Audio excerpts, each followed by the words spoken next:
മമ്മൂട്ടിയുടെ ഏറ്റവും പുതിയ ചിത്രം, ബിഗ് ബഡ്ജറ്റ് ഒരുക്കുന്ന മമ്മൂട്ടി, മോഹൻലാൽ, ഫഹദ് ഫാസിൽ, കുഞ്ചാക്കോൻ ചിത്രം പേട്രിയോട്ടിന് ശേഷം മമ്മൂട്ടി അഭിനയിക്കുന്ന ചിത്രം എന്നുള്ളൊരു വലിയൊരു ക്വസ്റ്റ്യൻ മാർക്കുണ്ട്.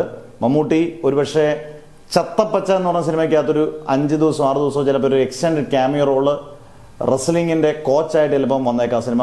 ആ സിനിമയിൽ ഉറപ്പായിട്ട് മമ്മൂട്ടി ഗസ്റ്റ് റോളിലുണ്ട് എന്തായാലും. അതിനുശേഷം മമ്മൂട്ടി അഭിനയിക്കുന്ന സിനിമ 100% നിതീഷ് സഹദേവൻ ചിത്രമാണ്. ഫാലിമിയുടെ ഡയറക്ടർ നേരത്തെ പറഞ്ഞു വെച്ചിരുന്നതാണ്. ഫാലിമിയുടെ ഡയറക്ടറാണ്, അത്യാവശ്യം നല്ല കഴിവുള്ള ഡയറക്ടറാണ്. അദ്ദേഹം തമിഴിൽ ജീവയുടെ കൊണ്ടൊരു പടം ചെയ്ത് അത് റിലീസ് ചെയ്യാൻ ഒരുങ്ങിയിരിക്കുന്നു. മമ്മൂട്ടിയുടെ ചിത്രം എന്തായാലും വ്യത്യസ്തമായിട്ടൊരു രീതിയിലുള്ള ചിത്രമാണ്. എന്തായാലും എല്ലാ രീതിയിലും എൻ്റർടൈൻമെൻ്റ് ആണ്. മമ്മൂട്ടി ഒരു സർക്കസ് പശ്ചാത്തലത്തിൽ ഒരുങ്ങുന്ന സിനിമയാണ്. ഒരു കോമഡി, ആക്ഷൻ, ഇമോഷൻ എല്ലാം കൂടെ ചേർന്ന ഒരുപാട് നാളിന് ശേഷം മമ്മൂട്ടിയുടെ അങ്ങനെ ഒരു സിനിമ വരികയാണ്.